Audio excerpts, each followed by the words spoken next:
juristas, a los políticos, pero bueno, en general ¿A la clase legislativa, sí. Y en esa línea el Papa advierte de que el sistema de mayorías no justifica el poder legislar en contra de los derechos humanos. Es decir, que por mucha mayoría que haya y por muy legítima que sea la adquisición de esa mayoría parlamentaria, los derechos humanos deben de ser intocables.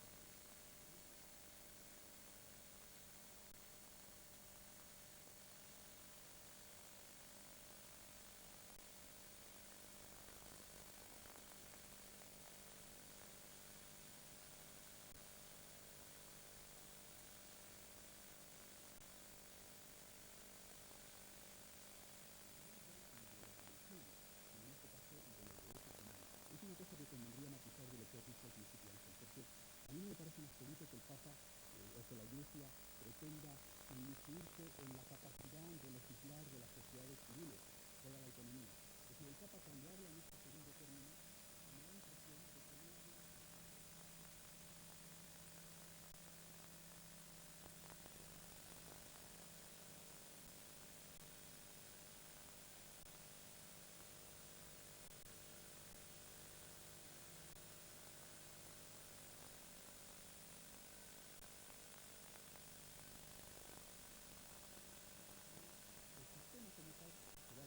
Yo creo que la encíclica es una gran defensa de la democracia. De todas maneras, creo que se ha entendido, porque se necesitan los casos más concretos, especiales, pero espectaculares, pero hay otro espectacular, que es el tema de la pena de muerte, que ya se está cometido la aparición de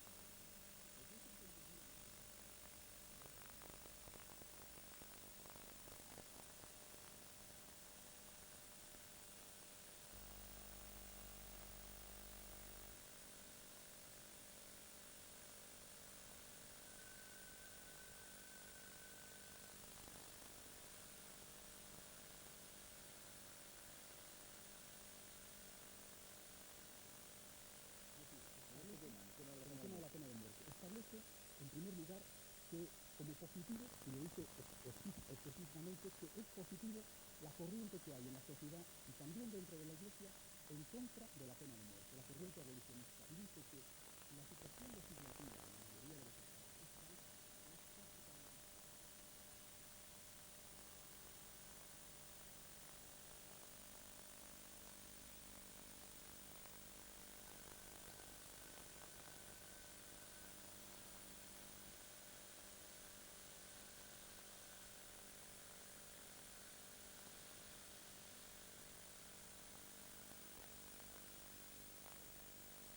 recuerdo de que en esa época la Iglesia era progresista y ahora no lo es, que usted lo puede leer perfectamente en muchos comentarios de artículos. Mirando la doctrina de la Iglesia de esta época y de ahora, ¿es cierto o no es cierto? Pero a mí me parece que hay cosas donde afortunadamente la Iglesia abrió las ventanas, ¿no? Para que dejara que entrara un poquito de aire fresco, utilizando una forma de hablar que se empleó mucho en esa época. Pero también es verdad que algunas personas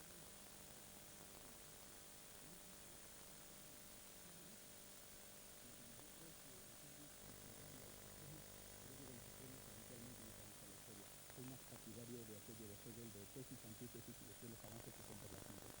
Leo un trocito de la encíclica que supongo que usted conoce perfectamente porque se ha publicado primero en ABC y después haciendo reproducciones de otros sitios. Dice, cuando una mayoría parlamentaria o social decreta la legitimidad de la eliminación de la vida humana aún no nacida, inclusive con ciertas condiciones, ¿acaso no adopta una decisión tiránica respecto al ser humano más querido de nosotros? ¿Acaso descubre una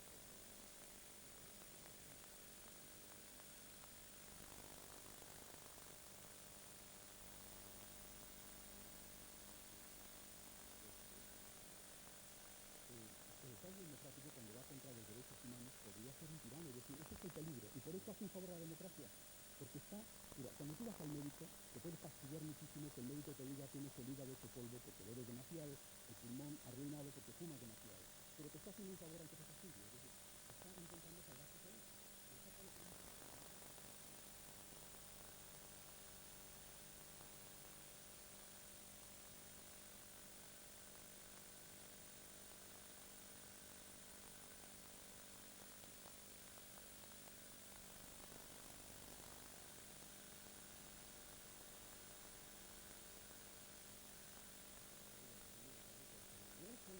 cómo era sencillo y fue bachillerato.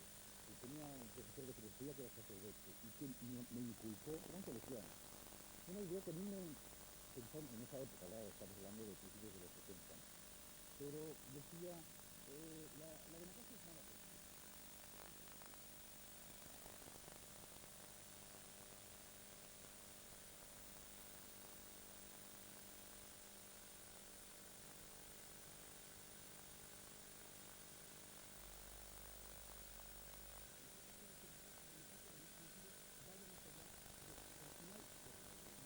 Considera de la democracia igual que de cualquier otro sistema es que son medios para alcanzar un bien y este fin bueno es el bien común.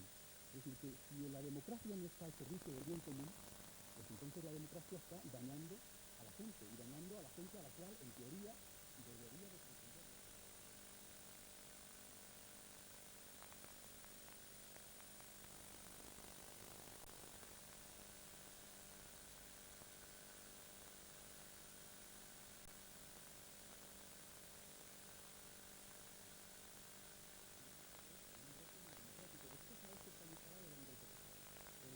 Si tú con la mayoría en la mano puedes ser capaz de aprobar la matanza de los inocentes o la matanza de los judíos o la matanza de los emigrantes o la matanza de los negros, etcétera, etcétera, eso podrá ser muy legal, pero eso es inmoral. Y por lo tanto eso no se puede hacer. No soy yo el que para opinar, porque habrá señores que tienen después, pero claro,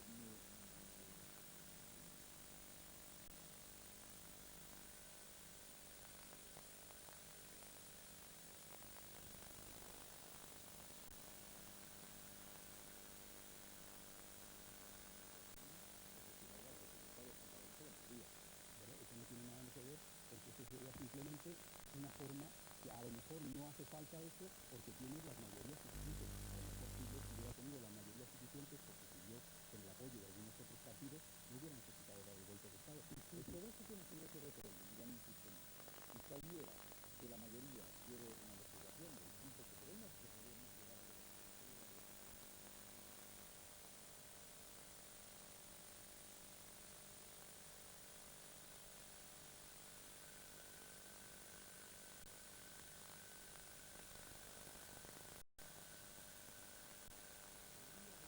Estuviera a favor de eliminar gitanos o de eliminar negros. Es que no se trata, repito, de que las mayorías tengan poder para hacer lo que ellas quieran. Piensa lo peligroso que es eso para las minorías. En este momento la Iglesia, lo mismo que hizo en el siglo XIX, está levantando la voz para defender a aquellos que son más débiles, a los que no tienen voz, a los niños que no han nacido que no pueden votar, a los ancianos que no pueden votar. Tengo una editorial de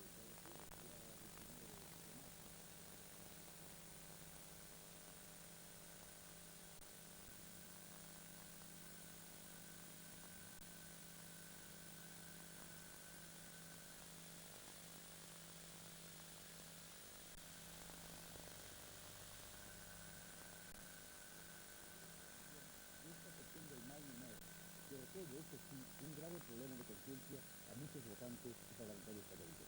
Oiga, ahí se dice claramente que hay que votar al PP y no al PSOE. No, no lo creo. ¿No? Yo creo que esto deberían de coger los partidos de izquierda y aprovechar la cosa y decir, suprimimos nuestro intento de hacer una ley más permisiva y así forzarían a los partidos de derecha a ir en contra absolutamente de la ley del aborto, porque ya no tendrían esa excusa para decir.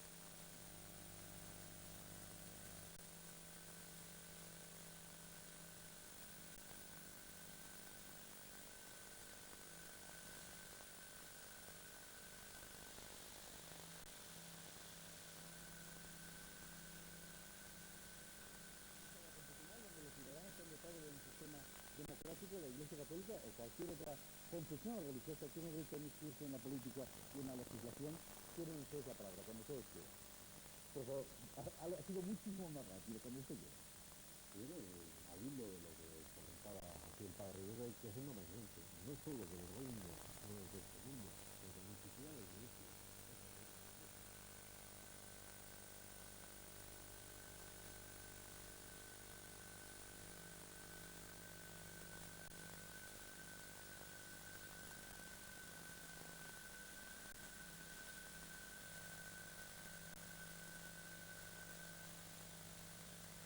No se puede analizar en este mundo, porque esa es la utopía de la propia iglesia y la utopía de los propios precisamente, yo creo que, ya que se está hablando de tiranía, para usar este término, si la propia Iglesia quisiera que todos los creyentes y los no creyentes estuvieran o tuvieran que cumplir lo que en esta encíclica dice, ella misma estaría rayando en la cuestión de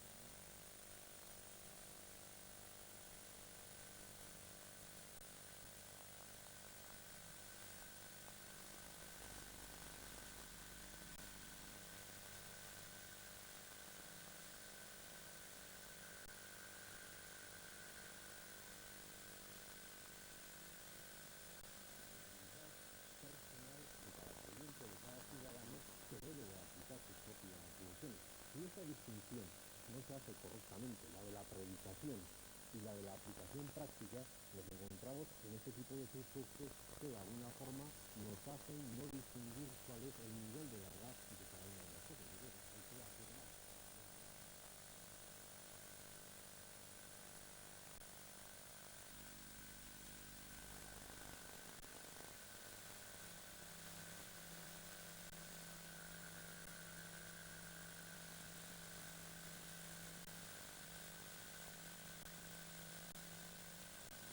Estos niveles nos encontramos con ese mar de confusión que hace que se pueda editorializar de esta manera o que se pueda leer entre líneas cada uno lo que conviene. Yo creo que es importante desde el principio, por eso las Sí, cifras. sí, no, quizá habría que analizar un poco la pregunta genérica y decir si la Iglesia puede condicionar las leyes civiles, si está en condiciones de condicionar las leyes Todos civiles. nos hartamos de decir en nuestros propios discursos lo importante es que la propia sociedad tenga su opinión, tenga su discurso y opinión.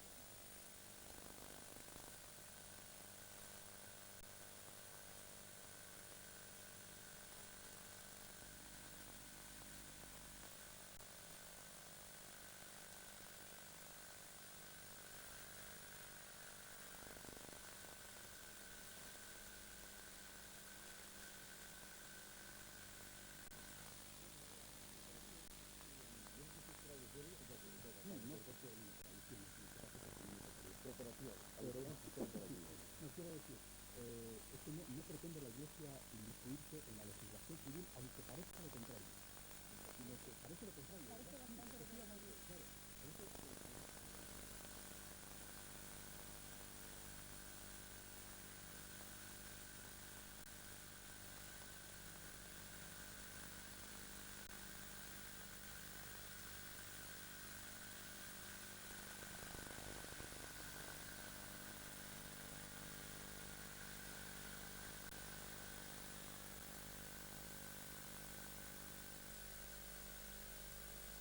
esta argumentación, como digo yo, por eso de la Iglesia, los partidos políticos o los estados aconfesionales o confesionales o anticonfesionales, que de todo hay en el mundo, tienen que hacer así porque lo digo yo, no, se tendrá que hacer así o no, en función de que yo tenga o no razón. Es decir, cabríamos en un error si pensáramos que hay que hacer las cosas porque las dice el Papa y cabríamos en un error si pensáramos que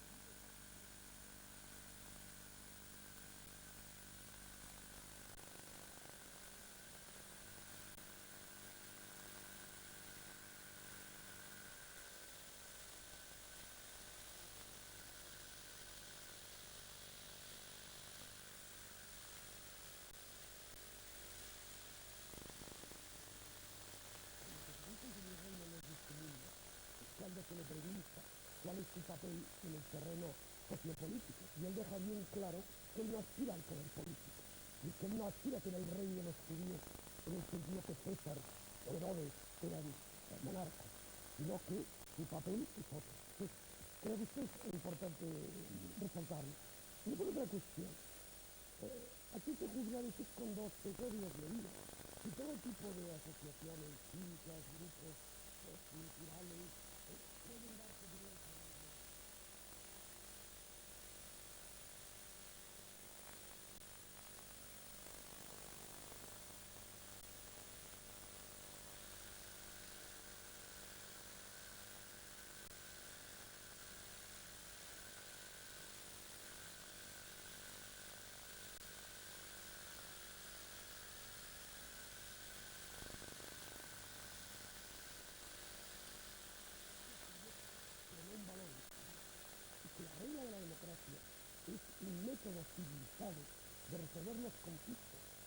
no es un valor mismo, y que ha de haber valores que estén, no tengo unos, otros tengo otros, pero lo que sería la puerta de entrada a la barbarie es que la sociedad no discutiera un sistema de valores trascendente.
Cuando nosotros, por ejemplo, estoy de acuerdo en que un farmacéutico practique la objeción de conciencia cuando vengan de su conceptivo, va a ir en contra de mis derechos como ciudadano de Cristo.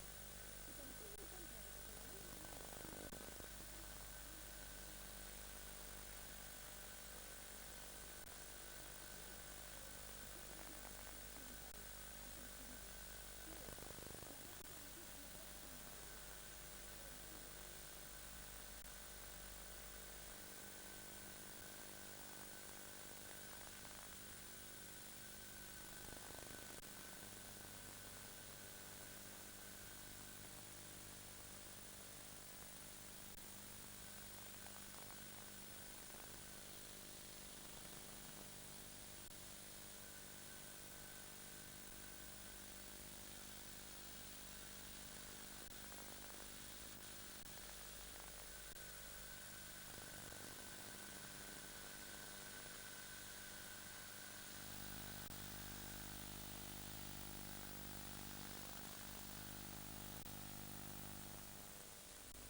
¿Cuál es su problema? Que puede ejercer sus derechos. Por lo tanto, la ley laica es superior a la ley religiosa, puesto que la ley laica permite la conciencia religiosa. Y en cambio, la ley impregnada de conciencia religiosa, legítima, en el corazón de muchísimas personas, absolutamente digna y respetable, por supuesto que sí, no me permite a mí, en nombre de quien creo legislar, que los derechos se extiendan a toda la ciudadanía.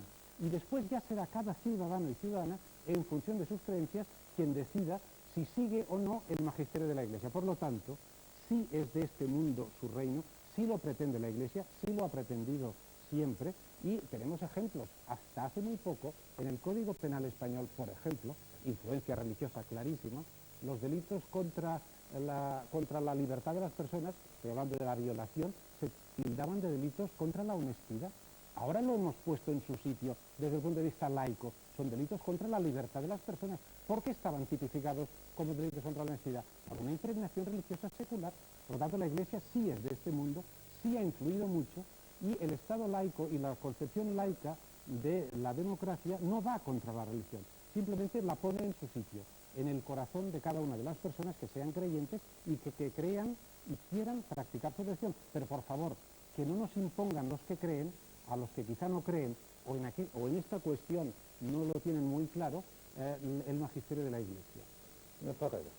Sí, en relación a esta misma intervención, la Iglesia dice, mi reino no es de este mundo, ¿no? Pero para los cristianos al menos el reino hay que ganarlo en el mundo, según cómo actúes en el mundo, actuando correctamente en el mundo.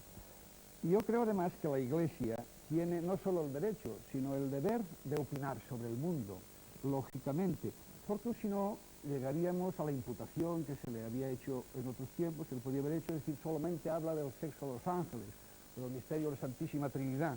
La Iglesia que es este mundo y aportar sus soluciones, y así lo ha hecho de forma valiente, por ejemplo, cuando con la Rerum Novarum tomó partido decididamente a favor de los trabajadores que estaban en muy malas condiciones sociales, y aquí viene toda la doctrina social de la Iglesia, que se cierra con una encíclica de este Papa con motivo del centenario, los centésimos años. Es decir, ¿y quién negará la aportación muy positiva que ha hecho a este mundo la opinión de la Iglesia?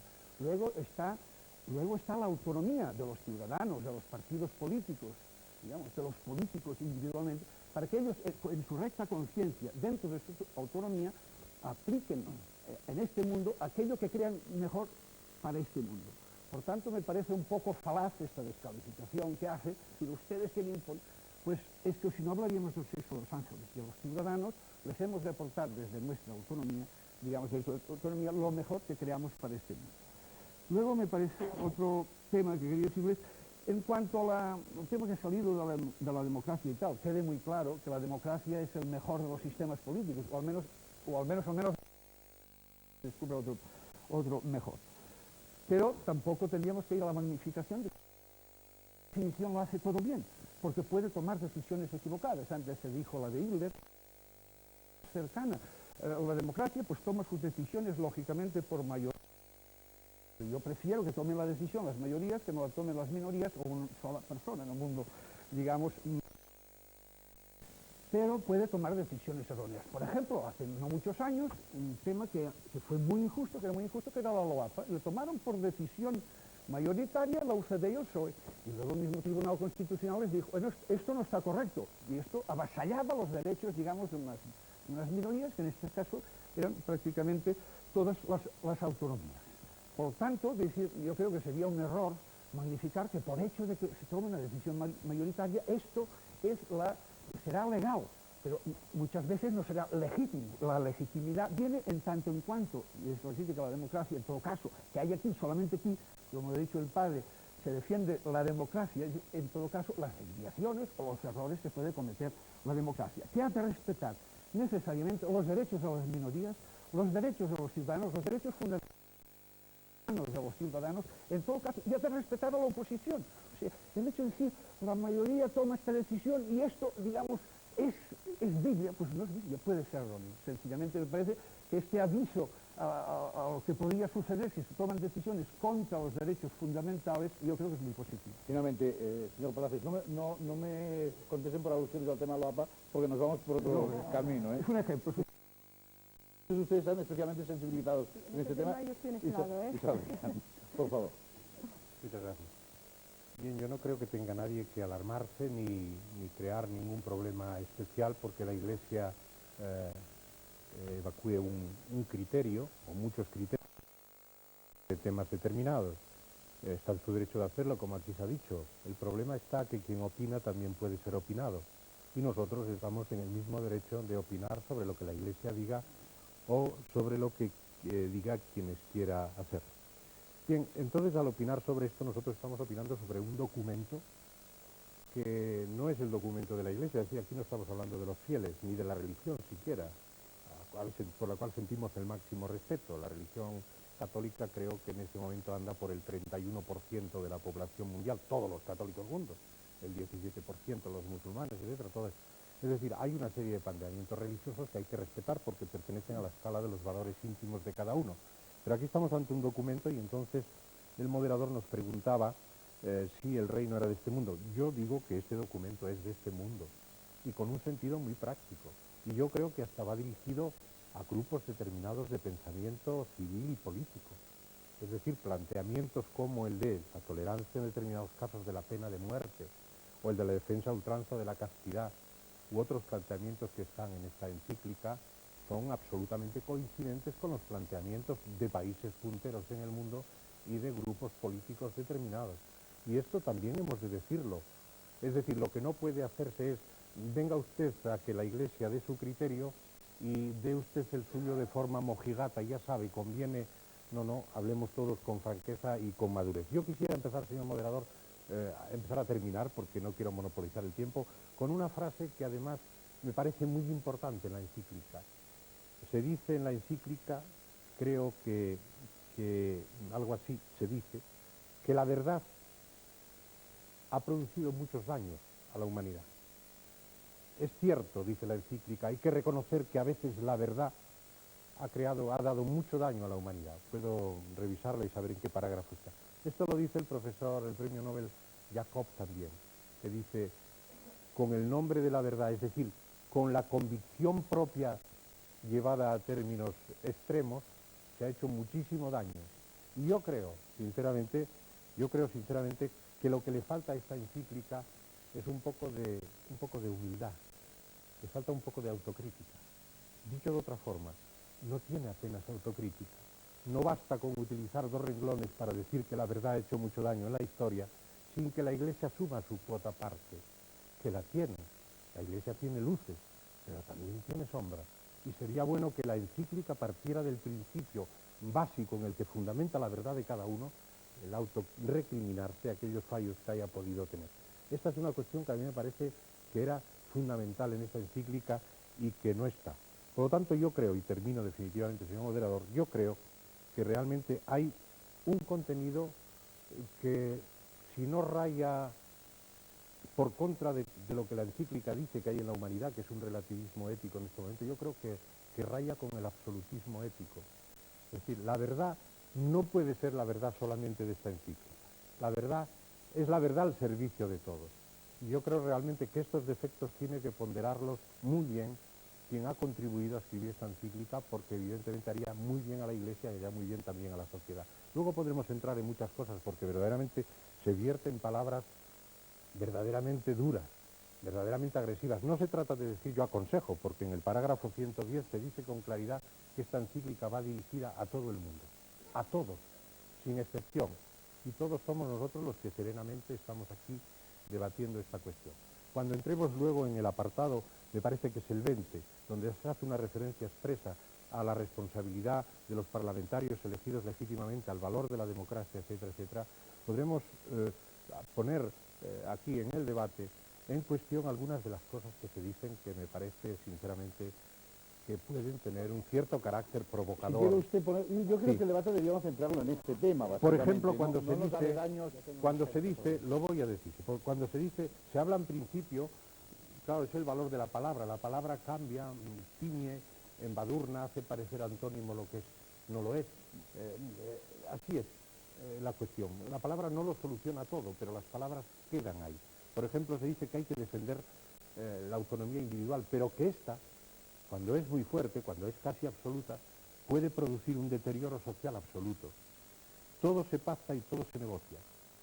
La voluntad parlamentaria expresa solamente lo que piensa una parte de la población. El Estado tirano, con la relativización ética, dispone de la vida de débiles y indefensos. Hay una trágica apariencia de legalidad donde se traiciona a sí mismo el ideal democrático. Se atribuye a la libertad un significado inicuo y perverso. Hay un eclipse de Dios. El secularismo extiende sus tentáculos hasta... En fin, me parece mucho. Yo sinceramente creo que es importante que valoremos que no es necesario esto, que tiene el carácter de una cierta provocación. Yo les pediría que tengan en cuenta que esas palabras no son necesarias para entablar un diálogo civilizado con la sociedad, porque no deja títere con cabeza. La sociedad es culpable, la prensa es culpable, los medios de comunicación son cómplices, los medios injustos. Me parece que tengo derecho a hablar, ¿no? Señor Vidal Quadras, yo creo que por alusiones, aunque él no ha escrito la encíclica, obviamente, pero viene aquí un poco representando la Iglesia. Ya le hubiera gustado escribirla, ya le hubiera gustado. Porque sea un bestseller, evidentemente. Diga usted. Ya sé que es imposible contestar a todo el mundo. Claro, voy a empezar por el final, ¿no? Sí, pero Sí, ya parece al final, que usted entonces. ha hecho Es un punto clave para empezar de nuevo. Manuel, creo que ha hecho usted una lectura, perdone que se lo diga, sesgada, porque la encíclica está llena de elogios a muchas cosas, y no solamente a cosas que hace la Iglesia. Por ejemplo, elogia abiertamente a toda la labor humanitaria que están haciendo los voluntarios, católicos y no católicos, a favor de la vida. He dicho que hay cosas muy positivas. Exacto, pero usted ha destacado solamente, acaba de decir usted que la Iglesia condena a todo el mundo, para nada. La Iglesia señala algunas cosas. Un momento, solamente como moderador, no estamos hablando de toda la encíclica. Yo respondía a lo que había dicho don Manuel, de que la Iglesia es una Iglesia, digamos, pesimista porque está condenando a todo lo que se mueve. Digo, para nada en absoluto. Es decir, la Iglesia insiste, el Papa, insiste en esta encíclica en que está defendiendo la vida de los débiles. Y está defendiendo la vida de los débiles, y esto es una cosa que quedará en la historia contra los partidos de izquierda, porque ustedes se lo están ganando, en el sentido de que la bandera de los débiles había sido siempre... perdone que déjeme, no hagan ustedes esos gestos, que siga, ¿no? No siga usted. Es decir, no está usted acostumbrado a estos debates, pero... pero lo que a mí me parece es que cuando la Iglesia hace, en el año, por ejemplo, 1890, cuando en 1890 escribe León XIII la Rerum Novarum, está poniéndose de parte, en este caso concreto, por ejemplo, contra los empresarios que están utilizando a los niños en un trabajo que les está rompiendo.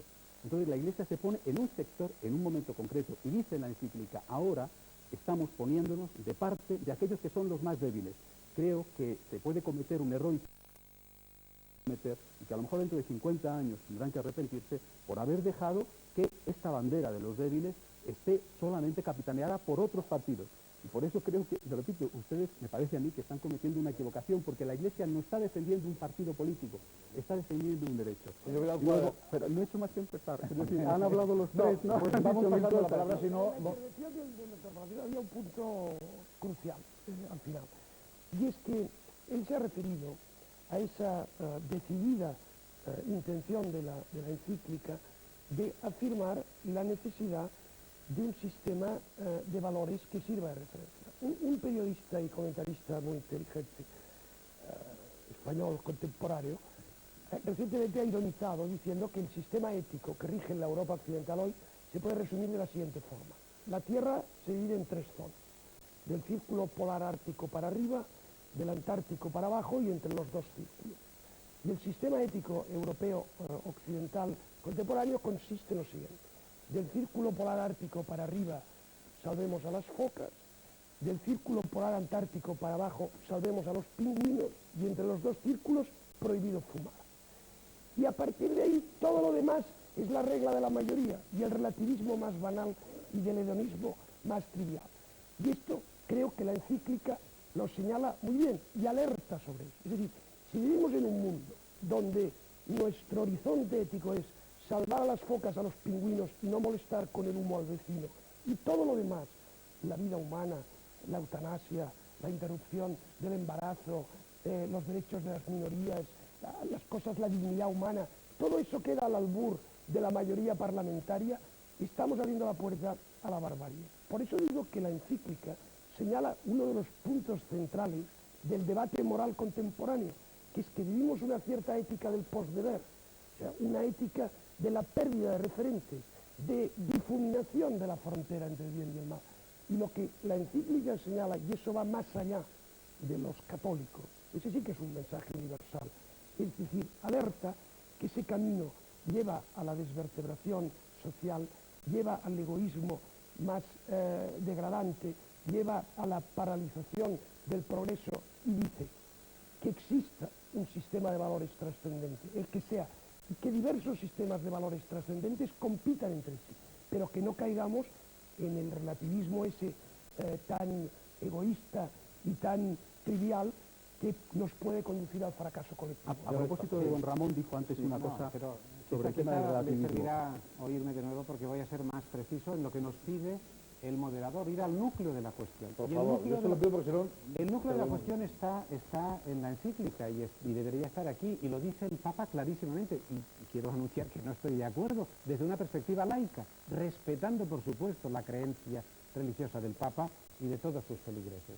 Y lo dice que, como dice Santo Tomás de Aquino, y hace suyas las palabras de Aquino, cuando la ley civil está contra la ley moral, no es válida, es inicua. Yo pregunto, ¿quién decide que la ley moral es la buena? Humanos. Dice Santo No, Tomás de Aquino dice contra la ley exactamente natural. contra la ley natural. ¿Y quién natural. interpreta, querido Santiago Martín, cuál es la ley natural? Hoy en día están no recogidos si no en los tenemos derechos un humanos, criterio- son los derechos humanos aprobados Si no en el tenemos un CINCI. criterio claro, entonces están ustedes diciendo que, por ejemplo, la legislación de interrupción voluntaria del embarazo, siguiendo el ejemplo que tenemos en España, va contra los derechos humanos. ¿Están naturalmente. ustedes diciendo esto? ¿Están ustedes Claro, sosteniendo eso? efectivamente. Lo que hay que hacer es potenciar De acuerdo, otro tipo de cosas de acuerdo, para que la mujer de no acuerdo. se vea abocada Entonces, a esa están situación ustedes trágica. desde una creencia, desde una verdad revelada, de voluntad salvífica, que yo respeto, están ustedes imponiendo a otros que quizá no las tienen estas creencias. Ténganlas ustedes en su conciencia, en su corazón, pero no las impongan a nosotros, porque cuando se legisla sobre eutanasia, sobre interrupción voluntaria del embarazo, se legisla para que se pueda aplicar, no para que se deba aplicar. En cambio, ustedes no permiten a los que no piensan como ustedes que ejerzan como ellos creen que deben ejercer. Esta es la gran diferencia. Por lo tanto, en mi opinión, es mucho más tolerante el Estado laico que el Estado religioso, y la historia nos ha dado muchísimas pruebas. Y acabo, quizá, con un pequeño sarcasmo, porque si hemos de fiarnos en la verdad revelada, y para ustedes es superior la verdad revelada interpretada por una única persona o por un colegio muy restringido, por cierto, elegido poco democráticamente, yo les pondría como ejemplo errores gravísimos de la Iglesia que antes se han apuntado, y quizá mi amiga Pilar Rahola por timidez, y no es precisamente tímida Pilar Rahola, no se atreverá a hacerlo, pero ¿se acuerdan ustedes de aquella imagen esperpéntica de la Iglesia española saludando la Cruzada Nacional, por ejemplo? Un que usted lo dice, Entonces, tampoco quisiera recordar la imagen de los sacerdotes asesinados en la misma las guerra. verdades reveladas, porque han de ser interpretadas por todos, y la mejor regla para que interpretemos la verdad entre todos es que lleguemos a verdades consensuadas. Señor González Chavarri, perdón. Quiero preguntar, padre, un momento. Permítame el padre y yo le paso la palabra. Es que Diga lo que diga el padre y le paso la palabra. Ha dicho 2 veces el mismo ejemplo y me parece que es tan evidente que él no tiene razón. Con el mismo argumento que usted dice, según eso, si la tolerancia fuera lo ideal, las leyes debieran de poder aplicarse, pero no obligar a aplicarse, por ejemplo, se puede abortar, pero no se obliga a abortar, según ese mismo esquema mental, usted tendría que permitir una ley que permitiera robar, porque a nadie se le va a obligar a robar. Exactamente lo mismo, que permitiera matar, y usted dijera, el católico que no mate, pero lo mismo que la usted está conciencia diciendo. democrática ha llegado hasta donde ha llegado. No me haga imputaciones de lo que podría Pero pasar. perdone, es que Estamos en la esas realidad. imputaciones... Yo estoy en este mundo, no en el otro. Esas imputaciones hacen referencia ya a la vida o la muerte, como es el caso de los no nacidos, y en algunos países ya a la eutanasia. Es decir, según ese mismo esquema, el día que la mayoría permitiera modificar la legislación a favor del robo, a favor de matar guardias civiles, usted diría, como a nadie se le obliga a matar, Pero qué poca usted católico no qué poca confianza tiene usted en la mayoría. común. La democracia nunca llega a limitar la naturaleza. No poca nos perdona confianza, Santiago. es que el poca sentido confianza común es tiene no en la matar al mayoría. débil. Pero es que no Ese es el resolvéis, sentido no común. resolvéis el problema de fondo. Es falta de confianza en la mayoría. No, es que la mayoría está demostrando que es peligrosa cuando se está la mayoría aplicando, es peligrosa. cuando se está aplicando contra los derechos Cuando va en humanos. contra Ese es de vuestro precisamente el planteamiento de problema. conciencia que igual no va a favor de mi planteamiento de conciencia, es que no tenéis Es un ejercicio de confianza. No tenéis patrimonio. No estamos argumentando en función de la conciencia confesional, sino en función del sentido común. Te respondo Los después del derechos Chávarri, humanos venga. son para todos, no para los católicos. No, es que para- por favor. este planteamiento no es para todos. Es tímido, ya veo que no entra... No, yo he intentado en mi primera intervención marcar cuáles son, en mi opinión, los componentes de esta discusión. Yo sé que el señor Espasa, además de haber pensado y haber leído mucho sobre estos temas, él es inteligente y sabe encauzar la discusión. Yo creo que ahí está el filo de la navaja. Una cosa es la verdad revelada, otra cosa es la legislación civil, y desde la verdad revelada, y los que nos consideramos, por gracia de Dios, creyentes, tenemos que respetar la autonomía del poder civil. Si no, aquí no hay quien se entienda y no hay forma de poner las coordenadas del debate en sus justos términos. Y es lo que he intentado en mi primera intervención, indicar que la Iglesia tiene derecho a predicar esta cosmovisión y esta antropología que yo por lo menos comparto. Pero como legislador, que hay que afirmar a renglón seguido que el poder civil tiene su autonomía y que esa autonomía hay que respetarla y que la Iglesia la debe respetar en sus justos y en sus estrictos términos. Y en tercer lugar, existe una conciencia personal, también en los creyentes. La encíclica, usted la habrá leído con mucho más detalle que yo, tiene un aspecto muy curioso, que es que admite el pecado de las mujeres que han abortado e incluso les reconoce la gracia y el perdón a estas mujeres y su admisión en lo que es la propia vida intraeclesial. Y sin embargo no tiene esta solución para el poder civil, que es lo que es curioso. Sí da salida dentro de la lógica eclesiástica, es decir, tú has pecado, además se dirige en un registro muy personal a la mujer que ha abortado, dice, una reflexión especial quisiera tener para vosotras, mujeres que habéis recurrido al aborto. La Iglesia sabe cuántos condicionamientos pueden haber influido en vuestra decisión y les reconoce que ante esta decisión que caracteriza de dolorosa e incluso dramática, les admite el perdón, les reconoce la gracia del propio perdón. Y sin embargo esta solución no se da para la solución civil. ¿Qué es lo que no puede ser?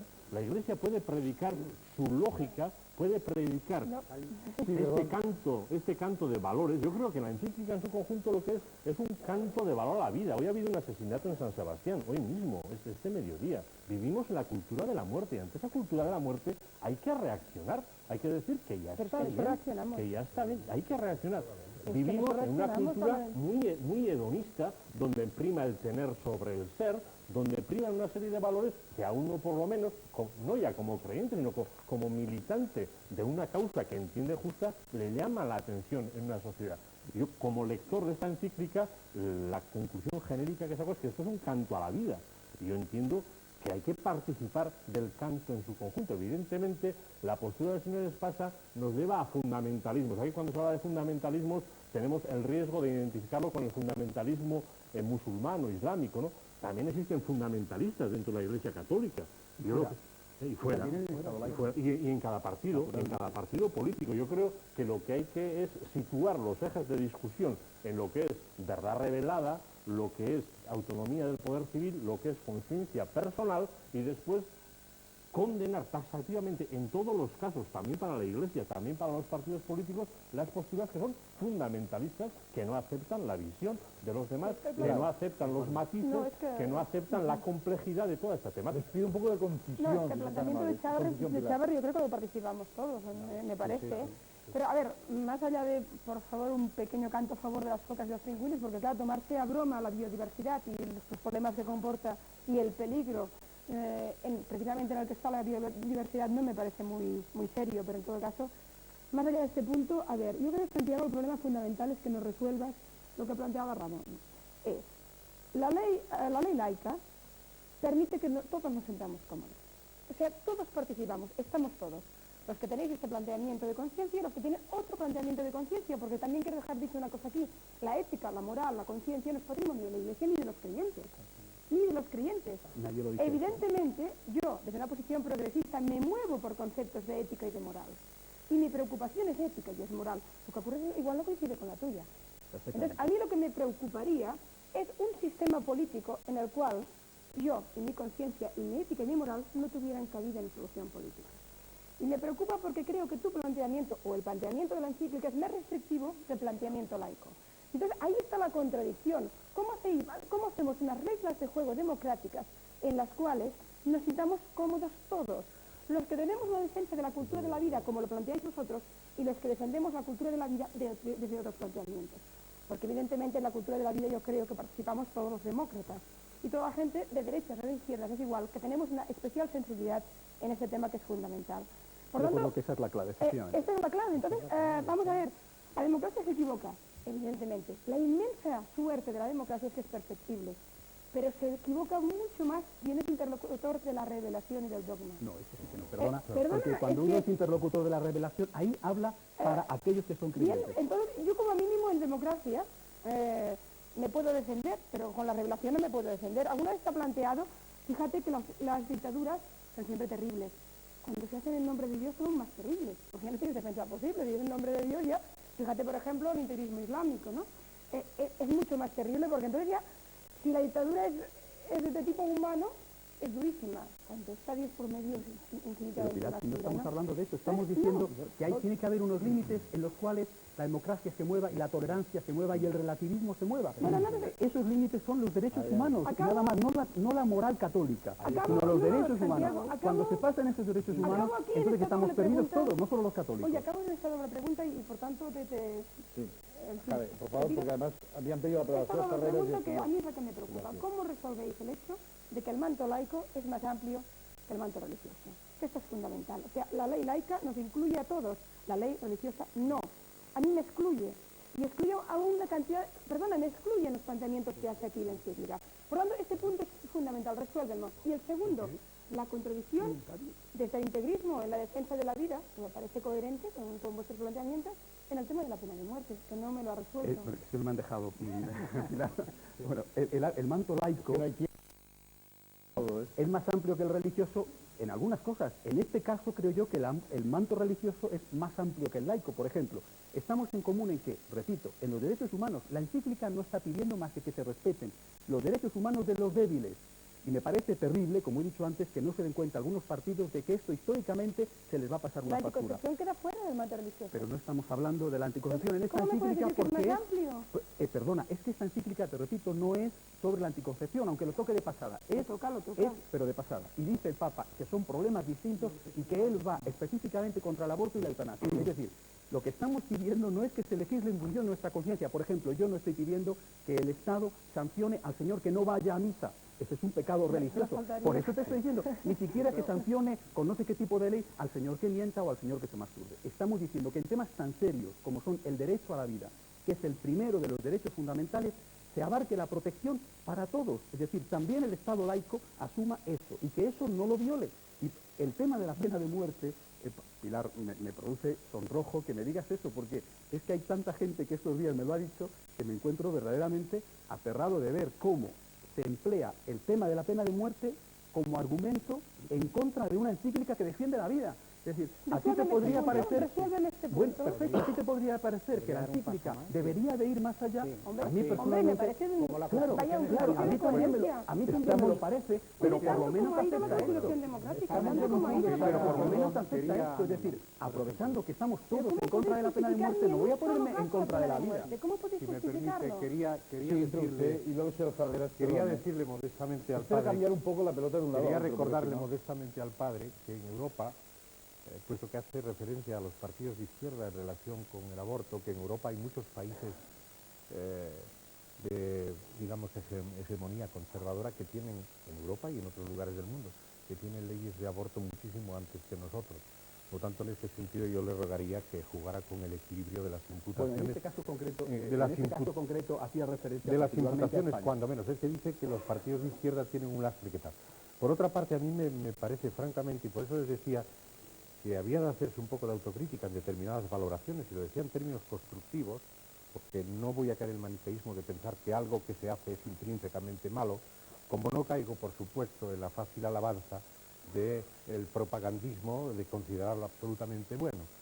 En cualquier caso tiene sus partes positivas, pero ¿cómo es posible que se pueda decir que se apoyan a aquellos parlamentarios que votan en favor de leyes del aborto restrictivas por contra de otras vacantes? Eso es la Es decir, teoría del mal menor. un poquito de muerte o un poquito más o un poquito Constitución menos. la carta, Es ¿eh? algo que es absolutamente incongruente. Es lo ¿Cómo que se quieren puede decir? ustedes, Permítame, ¿cómo se quiten puede la ley permisiva y así les obligarán a ellos a Pero estar ¿cómo más se a la puede decir esto? O sea, usted está diciendo que sí se permita en términos menos permisivos. Es decir, es que es algo que resulta repugna un poco en términos de rechazo. Pero no, por Dios, es la ley del mal menor. Un momento. ¿Cómo se puede, en ley moral, por favor, la ley del mal Esta es la menor? cuestión. Acabe, ¿No? señor. Luego hay un tema que me parece, francamente, que es preparar un caldo de cultivo inadecuado. Yo creo que a veces las formulaciones son innecesariamente provocadoras. Sinceramente, no hubiera hecho falta de incorporar una serie de términos que no hacían falta para entender el mensaje. Cuando ustedes dicen que estamos, en el parágrafo 12, estamos ante una auténtica y verdadera estructura de pecado, contraria a toda solidaridad. Y hablan a continuación que se puede traducir en una conjura contra la vida. Claro, está haciendo usted, no olvide que está haciendo referencia en estos atentados contra la vida, y termino, señor moderador, y voy a cosas muy concretas. En estos atentados contra la vida, dice el parágrafo 17 en ampliación del anterior, está apoyado de manera múltiple por la opinión pública, tiene además un reconocimiento legal, tiene apoyo del personal sanitario, cuenta con amenazas programadas de la ciencia, programadas y sistemáticas, y con el aliento de instituciones internacionales, siendo además los medios de comunicación cómplices de la conjura. Sinceramente me parece demasiado.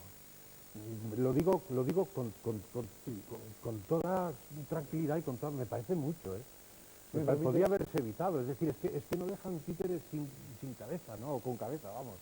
Yo creo que podían haberse planteado su crítica, que todos entendemos como positiva, hasta allí donde pueda remover conciencias, debieran de haberse abstenido de, ya no de entrar, sino de invadir territorios éticos que pueden o no pueden concernirles, pero aquellos que no les conciernen, desde luego, podrían ustedes visitarlos, pero no invadirlos, y utilizar unas terminologías que facilitaran más el diálogo, Señor ¿no? Palacios, permítame, no es que cortes, que tenemos que pasar a publicidad. Ha pedido la palabra pero se la debo a Oscar Fernández, que está diciendo desde hace mucho rato, y me gustaría seguir el discurso que estamos planteando en esta vez, después de la publicidad.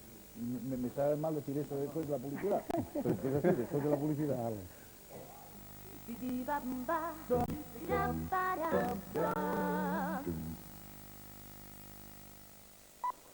Los miércoles por la noche en televisión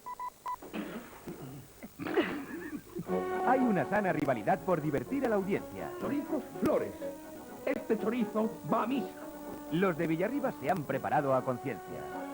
Y tú, Juan Antonio, déjate los mocos colgantes, que aquí pareces mal cuadro. Los de Villabajo no se quedan atrás. Qué poca seriedad. Villarriba tiene un alcalde comprensivo y educado. Tienes que acostarte con mi mujer. Villabajo también. Coño. Los de Villarriba son unos liantes de cuidado. El Señor esté con vosotros. Y los de Villabajo también. El chorizo soy yo. Son dos pueblos en uno. Villarriba y Villabajo, el pueblo más divertido de la tele. Los miércoles por la noche en La Primera. ¿Qué? Haces un anuncio cojonudo.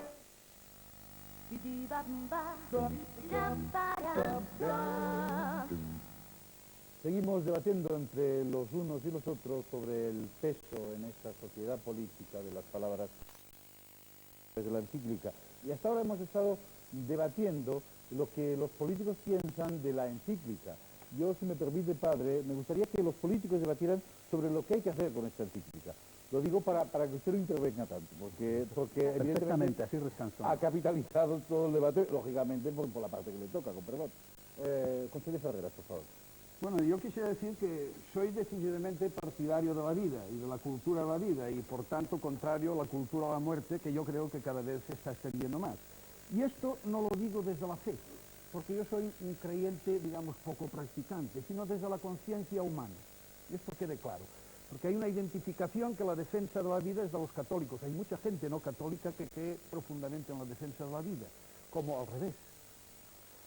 Yo les quisiera decir, porque esto es un poco de decir al doctor Espasa, que mi conciencia humana, no en función de la religión, se violenta si hay una ley del aborto.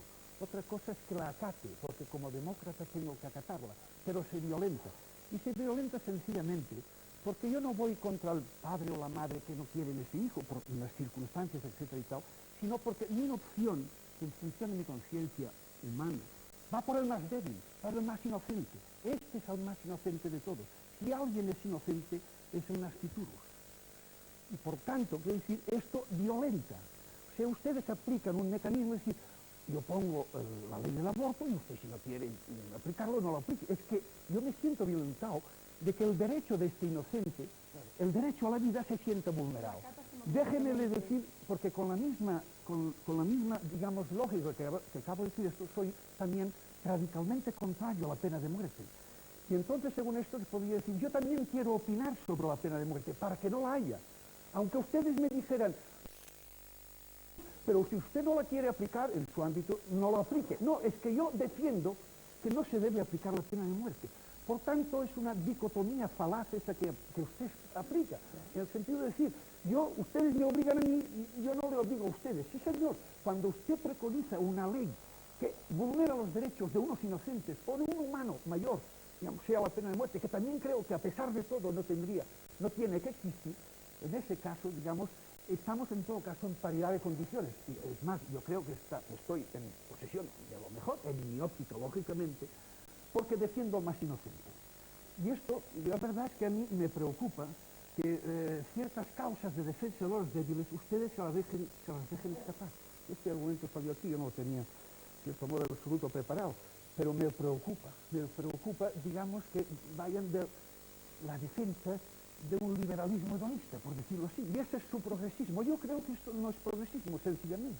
Yo creo que el progreso es la defensa de aquellos que, los ancianos, los enfermos, los nasciturus, todos aquellos que son sujetos de violencia. Sí, por favor. Sí, me gusta coincidir con el señor Ferreras en que él, como yo, creo que ha sido siempre, estoy seguro que es así, como yo también, contrario a la pena de muerte. Antes estábamos reclamando desde este lado del hemiciclo que la Iglesia hubiese sido más valiente. Bueno, te lo agradezco, pero que la Iglesia hubiese sido más valiente y diese el paso que da el señor Ferreras y hubiese ya propuesto, incluso como dogma, porque sería más fuerte, que no se debe aplicar la pena de muerte. Pero no quiero entrar en el tema del debate a fondo y en concreto sobre el derecho a la libre interrupción. Sería un debate técnico que nos llevaría muy lejos. Yo le podría aducir muchísimas cifras científicamente contrastadas que en los países donde no está regulada la interrupción voluntaria del embarazo se producen muchas más muertes de mujeres que en los países en los que está regulada. Por lo tanto, lo de que usted defiende más la vida que yo, dejémoslo para otro debate, pero no se lo acepto como argumento dialéctico. Yo defiendo la vida desde una concepción que permite a todos sentirse cómodos. Vuelvo a mi argumento inicial, el mundo laico incluye al mundo religioso, el mundo religioso excluye al laico, el mundo religioso cuando legisla desde la verdad revelada, además, muy bien, dice, no, pues quiten ustedes la ley, es decir, usted sí que es de este mundo, y tanto que es de este mundo, usted quiere que se quite la ley que hoy está vigente en España, perfecto, usted sea las elecciones, debatamos en el Congreso, veamos el peso que tenemos, y con la mejor voluntad que todos los diputados tenemos, los que votan a favor y los que votan en contra, al final llegamos a un acuerdo de consenso, que es lo que creemos mejor para España, los que estamos obligados a legislar en nombre de la soberanía popular. Esta es nuestra grandeza y nuestra pequeña miseria. Podemos equivocarnos, pero lo hacemos después de discutir, de escucharnos todos, de ponderar todos los bienes y de llegar a un acuerdo, que es lo que creemos mejor entre todos. Pero claro, usted desde la verdad revelada me dice, no, no, esto fuera. Por lo tanto, usted sí que es de este mundo. Me lo están obligando a que conteste, pero no conteste, padre. Yo callado. Por favor, señor Chávez. Yo quisiera matizar, se da la impresión, por lo que Conteste dice por él. el señor Espasa, que la pena de muerte con menos matices de lo que se indica esta encíclica estaría en el ordenamiento legislativo del Estado. Y sin embargo, el señor Espasa sabe también como yo que no es así.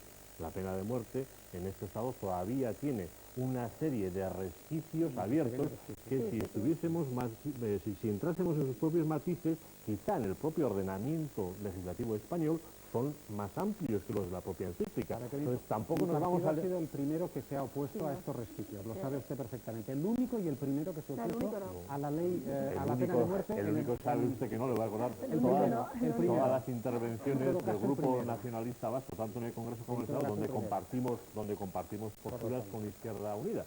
Pero, y con el Grupo Convergencia y Unión también, pero aquí hay dos grupos mayoritarios, el Partido Popular y el Partido resquicios de la pena de muerte mantienen resquicios mucho más amplios que lo que esta encíclica indica. O sea, tampoco nos vamos a llamar a escándalo cuando la situación legislativa de este Estado es precisamente esta.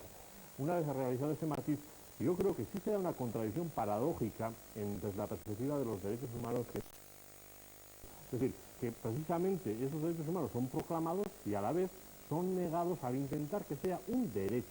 Es decir, que el derecho a abortar, el derecho a la eutanasia esté recogido en el ordenamiento jurídico con la consideración de derecho. Yo creo que ahí está la clave. Una cosa es la proclamación de una sociedad de valores que está recogida en esta encíclica y que nosotros compartimos. Lo que es difícil compartir es dar el paso de decir, hombre, se dan una serie de circunstancias dolorosas que se indican en la propia encíclica de cara a una serie de situaciones personales, etcétera, etcétera. Hombre, que eso te lleve a que sea considerado un derecho el abortar, un derecho la eutanasia. Yo creo que ahí es donde se subyacen los valores, se invierten.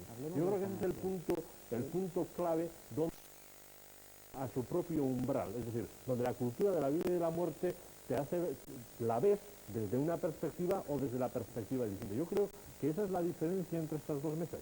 ¿Desde qué perspectiva se ve esta problemática? ¿Desde la perspectiva de la vida o desde la perspectiva de que existe una serie de condicionamientos subjetivos que se anteponen al propio valor humano fundamental? Yo creo que es preciso proclamar el valor y es preciso tener en cuenta los condicionantes que en conciencia y en autonomía del poder civil se dan, pero indicando que cada uno de los ejes debe estar debidamente establecido, porque si no, esta discusión no se puede llevar con el mismo rigor. A mí me parece que, no puedo estar en absoluto de acuerdo en esa división última que han presentado dos buenos amigos que están en la mesa, que están a mi izquierda, que ahí están los que defienden la vida y aquí los que lo hacen con matices. Mire, señor Chávarri, queridos amigos, usted sabe que en el mundo mueren 500.000 mujeres al año de abortos sépticos. Usted sabe que a pesar de eso, cabezas muy bien pensantes, sin duda, de distintas confesiones y otros ámbitos, están absolutamente en contra, y en la propia encíclica también, de los medios anticonceptivos, del planning familiar. ¿Sabe lo que se ha producido en la última reunión del Cairo? Dígame usted, ¿es estar contra la vida, estar a favor de la vida, seguir permitiendo que por falta de medios elementales de asesoramiento se mueran 500.000 mujeres al año por aborto séptico? No, indudablemente no. Es que claro, todas las cosas se pueden presentar desde una perspectiva sin ser falseadas, dialéctica correcta.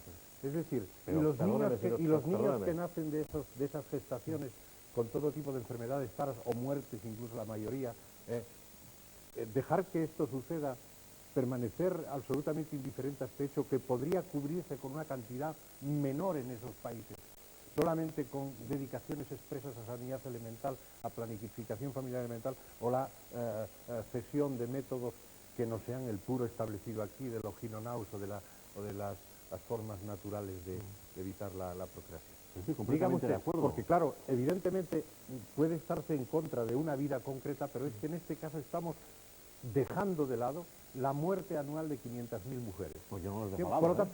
Quien quiera que les deje. No. Es decir, los dejamos al final entre todos los que teorizamos sobre las cuestiones. Pues yo decía al principio que la encíclica sí es de este mundo, porque los hechos son de este mundo y esas 500.000 muertes son de este mundo y eso no se arregla teorizando.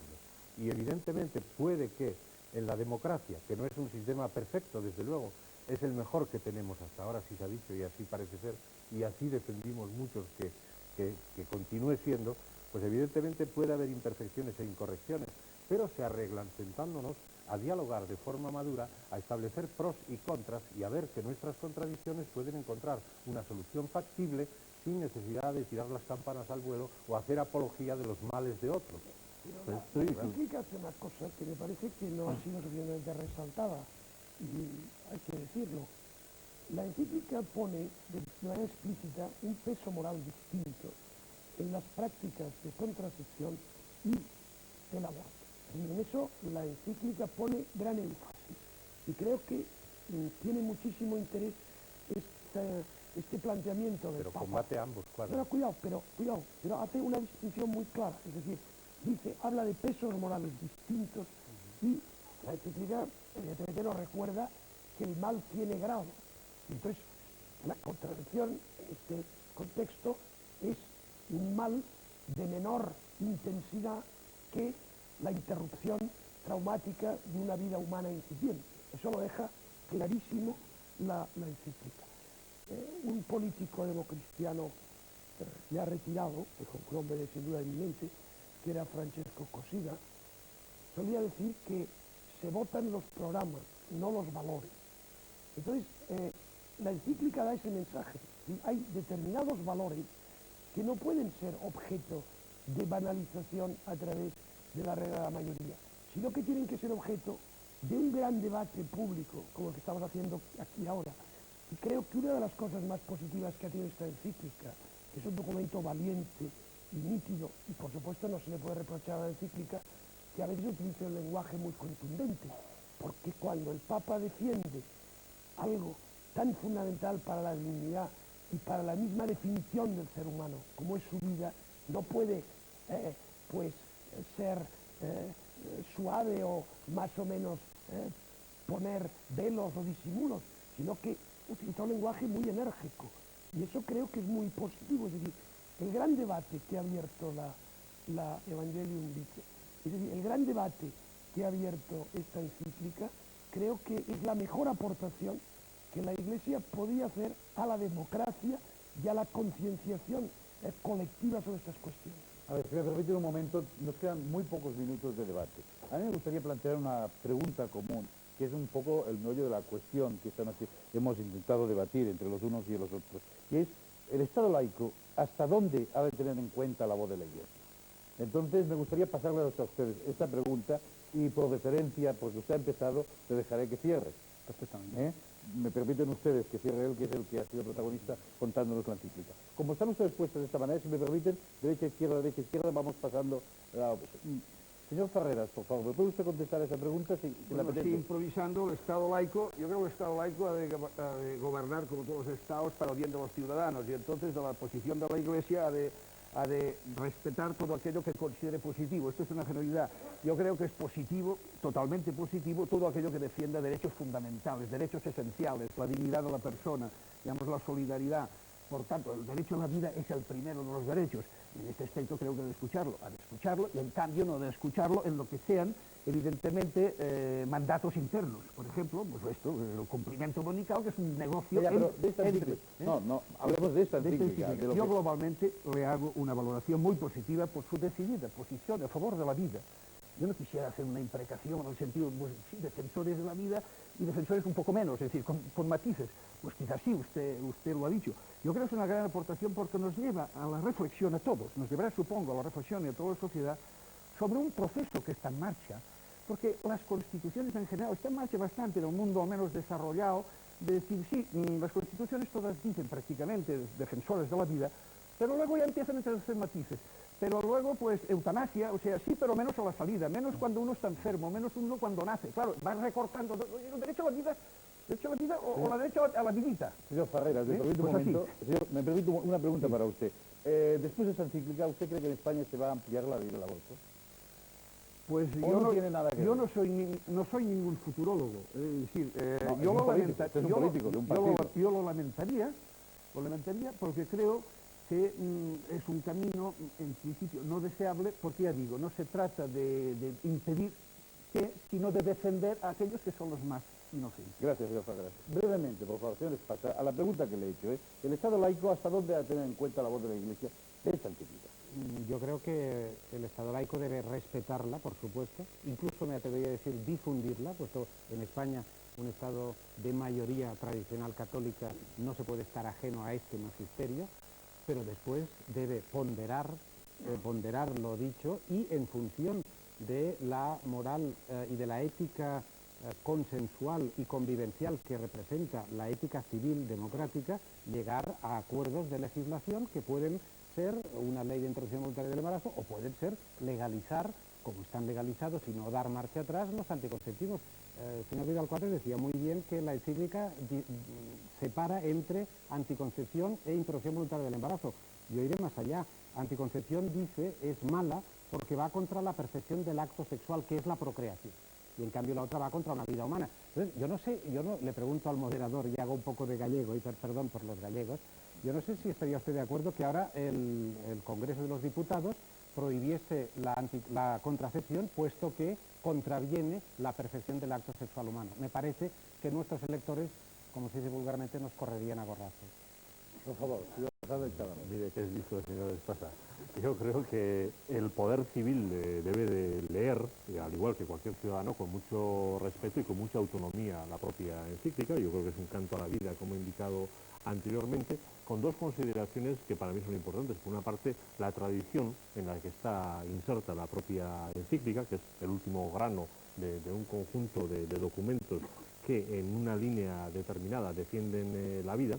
Y, en segundo lugar, en la medida en que gran número de los ciudadanos del Estado, en nuestro caso en el País Vasco sin ninguna duda, es la organización más importante que estará seguramente inserta en el propio país, creo que esas dos consideraciones merecen una relevancia sustantiva.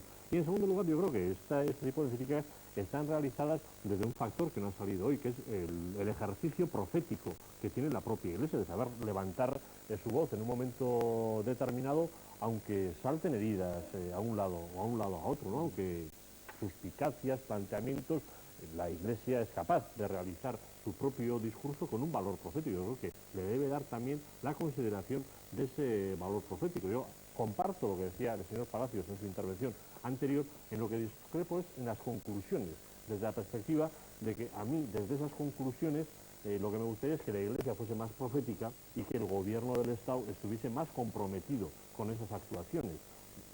Una cosa es el diagnóstico, otras cosas son las situaciones. Evidentemente, aquí hay muchas consideraciones que deberían de matizarse, que habría que ir más allí, e incluso nuevos apartados que se deberían acometer, como el de las injusticias en el orden mundial. Quizá en esos temas la Iglesia debe ser más valiente, debe ser más profética, pero tampoco es un objeto... No es lo que yo les estoy preguntando, tampoco, si no abriríamos otro debate, o citarles para la semana que viene, y no es mi intención. Señora Raola, por favor. Yo quiero decir Ayúdeme, sea breve. Tres cositas, pues. Venga, muy El breve.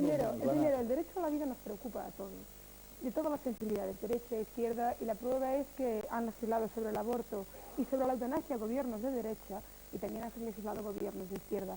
Entonces, el problema está en dónde ponemos el matiz.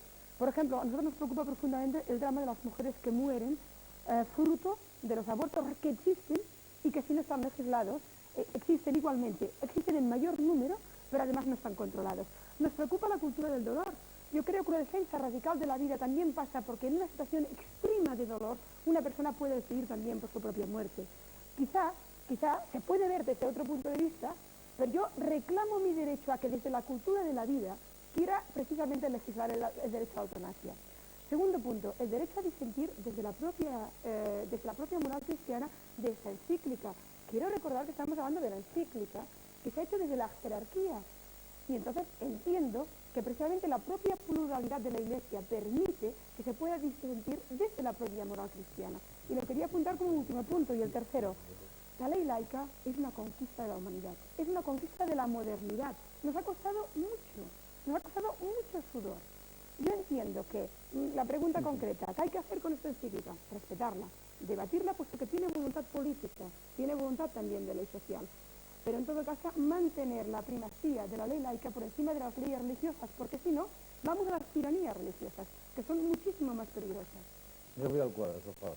Creo que el poder laico tiene que estar muy atento a la doctrina que emana de esta encíclica y sobre todo a una cuestión que se ha señalado aquí, pero sobre la que quisiera poner énfasis. La Iglesia le recuerda al poder laico en esta encíclica que hay determinados atentados objetivos contra la vida que se pueden conceptualizar como derechos. Y esa es la perversión profunda que a los ojos de la Iglesia gravita como un peligro enorme sobre la moderna sociedad occidental contemporánea. Creo que ese mensaje es vital para el poder laico, porque el hecho de que la sociedad española, la sociedad europea, occidental en general, o todo el mundo, porque la encíclica va dirigida a todo el mundo, sea llamada a una reflexión seria sobre este problema conceptual decisivo. Es decir, ¿cómo puede ser que la mentalidad contemporánea haya llegado a esta inversión de la jerarquía de los valores más esenciales? Es decir, que algo que es un atentado objetivo, doloroso, lacerante contra un derecho fundamentalísimo, se transforme en el ejercicio de un derecho.